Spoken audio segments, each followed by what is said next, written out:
Сәлем, кішкентай дос. Сен бүгін нағыз ерекше ертегіні тыңдағалы отырсың.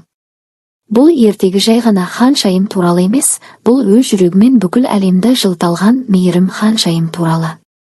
Сондықтан арнаға жазылып ал, алда әлі талай ғажайыптар бар.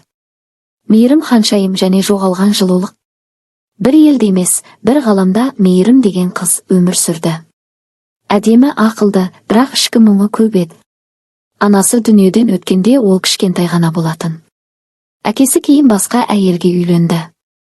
Ал жаңа шешесі, өкінішке қарай, оның атынаса емес еді. Салқынжан ол қыздың күлкісінде ұнатпайтын.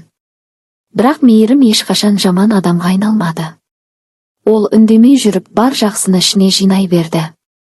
Бір күні патшалықта ауа суып, адамдар бір-біріне салқын сөйлей бастады. Себебі аспандағы жылулық шамы сөніп қалыпты. Ол шам тек мейірімді жүрекпен қайта жанады екен. Шытырман сәттері. Сиқырлы кітапхана, мейірім түнде ескі кітапханадан бір кітап тауып алады. Ол кітапта жүректің жарығын табудың жолы жазылған. Бірақ ол үшін 3 сынақтан өту керек. Мұзды өткел, ол жүрегімен мұзды ертіп көпір жасайды. Суық ойлар мен естеліктер оны тоқтатқысы келеді. Бірақ ол алға жүреді. Айна бөлмесі, айна оған өз күмәндерін, қорқыныштарын көрсетеді. Ол көз жасымен айнаны жуып, шынайы өзін таниды.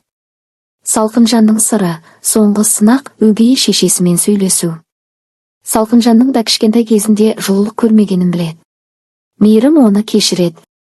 Сонда аспандағы шам жанады. Патшалық қайта жанданады.